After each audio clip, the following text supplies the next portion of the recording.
What's going on, guys? It's your boy Adoptionism here, bringing you guys a video on today's patch notes. For some of you who don't know, Destiny 2 just came out with the Forsaken pre-patch updates, about 34 gigabytes on Xbox. I'm not too sure if it's the same for PlayStation, but I just wanted to go over these patch notes with you guys that they tweeted out, and just kind of that way you guys can tell in the background. You're going to be seeing the gameplay of today of the patch. You're going to see the different ammo types, or the different ammo slots or economy, and the different switches with the weapon slots, and how some weapons are primary, some weapons are not. I'm going to go over these patch notes, and then I'm going to let you guys know exactly how it feels when you actually play the game and what I would compare it to, because it makes it a whole lot easier. I was racking my brains on these patch notes, but now I think I'm pretty good. So, to start, for character classes, the Hunter, Marksman's Dodge is now considered as a reload, so it'll interact with Kill Clip, Rat King, etc. Which is phenomenal, because there's a lot of guns that I like to use that have perks like Kill Clip and such, that my dodge means that I'm going to have to take more time to shoot another couple rounds, then reload, then get Kill Clip to activate. But, obviously that buff can go away soon. So the fact that now we got this makes it a whole lot easier. Now, exotic armor for the Hunters. Celestial Nighthawk will now grant 33% of your super energy back if a target is killed with a golden gunshot. So that's cool. Now, if you guys happen to use Celestial Nighthawk as more of a burst damage item when it comes to, like killing bosses and stuff, by all means, keep doing it. Don't worry. Okay, you're not going to get 33% of your super back, but it's still something useful to have. Now, working our way down to the Wormhusk Crown, which was the armor piece that hunters get at the end of the Rasputin DLC. I never really used it. I thought it was kind of dumb, I guess just because I'm not a big PvP person.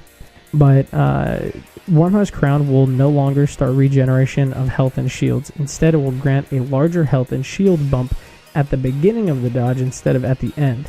So I guess this was making hunters really tanky that were just dodge spamming in PvP. I'm not exactly too sure, but again, I guess this is a good balance for that. Now, that was it for hunters. On to the warlocks. Warlocks, increased healing rift effectiveness, which is awesome because I haven't gotten to use it yet. I've only played just like a match or two on my hunter, but I could only imagine as if this means that maybe your health regens a little faster, or you're able to tank a little better when you're inside of your rift, when you're getting hammered with thralls and stuff. So that should make some higher level or higher power level things a little more bearable and not as frustrating when you get swarmed with shit and die. So the empowering rift now increases precision damage. Previously, bonus damage was capped at the weapon's precision damage in PvP. Now, I don't know if that's implying that empowering rift now increases precision damage in both PvP or PvE, but if it works in PvE, then that's still going to really help out, guns like the Darcy or the Whisper of the Worm. Cough, cough, Black Spindle, forever and always. Now,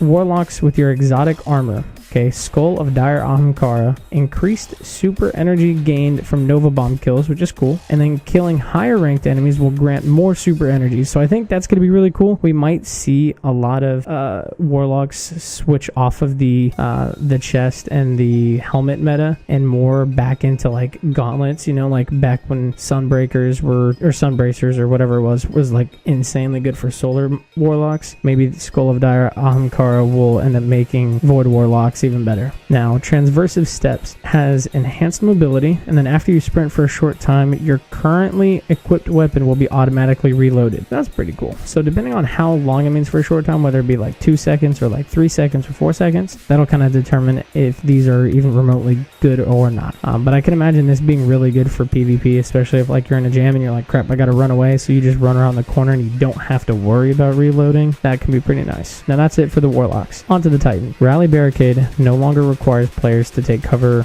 to reload, and now feeds ammo directly to the magazine over time. Now, that right there piques my interest, because if it's anything like how I want to say, no, it wasn't Sweet Business, it was a different exotic, I think, that slowly reloaded ammo into your primary. I don't know if that's how it means that it's going to react, or if instead of like you having to crouch, maybe like if you just sit there for a second, it automatically reloads the clip every like 1 second or second and a half. That would be pretty cool. Now, for exotic armor for the Titans, Helm of Saint 14 now grants allies an overshield for a short duration when they're passing through Ward of Dawn. Sorry. So I think that'll be pretty cool. That kind of sounds like how it was in Destiny 1, where if your teammates were inside of the bubble, everybody gets an overshield, and it was just super tanky and super awesome. But now this counts for you and your teammates, so that's kind of cool. Now, this one I'm actually really excited to see like different builds on. But Mask of the Quiet One. When Destiny 2 first came out, I thought Mask of the Quiet One was probably the coolest looking helmet in the game. But now this thing has gotten, to me, this seems like a buff. So it's going to be really cool to see what kind of like really ballsy like shotgun build or some people are going to rock with this. But anyway, Mask of the Quiet One now has increasing energy gain from incoming damage. Okay, so that's a plus side. Now, while critically wounded, health will be granted from kills. So if you're getting swarmed, punch a thrall, who knows, maybe it insta recovers you, or maybe it just does it over time. But still, that is really awesome, because you could just keep going. And if you're getting like meleeed on by thrall, mask, or anything that rushes you like that, Mask of the Quiet One is going to help you get your energy back like super quick. Now, for grenades. Now this is obviously for each individual class, because some classes have scatter grenades, some of them have skip or action bolt, stuff like that. So take this with a grain of salt if you want. Alright, action bolt. Okay, increased base damage and increased the amount of time it takes for tracking strength to lessen. Sorry. So I'm pretty sure that means that action bolt will take a lot longer to do less damage. So the sooner it hits you, it's going to do a crap ton of more damage. Flashbangs, increased base damage. Now it counts as an incendiary grenade, and they increase the base damage. Storm grenade, increased base damage. Alright, scatter grenade, retuned range and fall off ranges for the detonations for more reliable damage. Okay, that's pretty cool. Magnetic fusion and flux grenades, all of which are insanely powerful grenades. Increased base damage. Damage is now the same whether a target has been stuck or simply walked over the grenade when detonating. Magnet grenade now detonates a second time only if it's attached to a target. Ooh, that's going to do a lot. The second detonation no longer only occurs on the grenade itself and will now be applied to each individual target hit by the initial detonation. Oh my god. So that sounds like I know that's going to be really good in PvP, but just like, for example, for PvE, say you have a swarm of thrall, because I like using thralls as an example. You have a swarm of thrall, stick one with the grenade, he blows up, the other ones blow up, and it just turns into a domino effect, so that sounds really awesome. Now, skip grenades, increased impact grenades of each skip drone impact for a higher total potential damage. Then void wall, increased damage of the initial void wave. That's really cool. Swords, okay, so miscellaneous close quarters, I guess. Who knows? I can't read stuff. Swords will now have the ability to accept shaders. Now, also, putting that in there, they also swords have also gotten a increase in their ammo cap. It used to be like around like 20 or 30, now it's like closer to like 40 and 50, so that's really cool. Hopefully, that their damage isn't too much affected by this, but I think it's going to make people a lot more willing to use swords in any scenario. Adding a timer to the status effect for Healing Rift and Empowering Rift and Rally Brigade to communicate the time remaining before they expire. Okay, that's pretty useful. Now, to let everybody know, wanted escapees from the Prison of Elders will roam the open world, but they will not drop rewards until September 1st, or 4th, sorry. So if you end up finding one and you're like, oh guys, come on, let's F them up or whatever. I mean, you guys can have fun with that, but you're not going to get anything. You might get like some glimmer or some XP from it, but you're not going to get like a chest to drop or anything like that. Now, also some people who have also been, I know a couple of people that like to farm lost sectors. Lost sectors now are becoming a base power of 240. So keep that in mind. I believe the initial one was like 170 or something like that. So now it's up pretty high. Now, one of my favorites is that we're going back to like OG Destiny 1 status here. Xur is no longer going to be tied to the flashpoints, nor are you going to see an icon on where he is.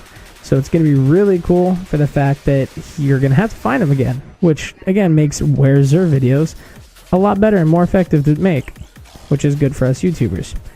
Now also, faded engrams well, currently, obviously, they're probably going to wait for a while, but Fated Engrams will only grant pre-Forsaken exotics. So all year 1 exotics, not year 2. Little side notes here that I'm going to go ahead and point out to people too is that yes, your armor and some of your guns might have the +5 mods into them, but it doesn't matter. You'll notice that your light level has a reflection of that, and it doesn't count. Like you're not gonna, they're not there. Okay, just they're there, but they're not there. Okay. Also, a cool thing to note, the thing that I was pointing out at the beginning of the video that I was confused on at first was that first jumping into this DLC or to this update, I was still slightly confused on the aspect of the ammo types and the gun slots and all that stuff. But what I would compare it to now, going over it, like you guys will see me kind of like go back and forth on a lot of different items throughout the video, is that it's really, really similar to how Destiny 1 was when it came to, primaries. Like scout rifles, auto rifles, no matter what element, it was scout rifles, auto rifles, hand cannons, pulse rifles, all of those took primary ammo. That's how it is in this one. But then you had weapons like shotguns and snipers, and they took special ammo. Which again, that's what these ones do. Okay, no matter what, whether you put it in your first slot or your second slot, that it has its own ammo pool. So say if you had two two primary ammo types, it doesn't matter.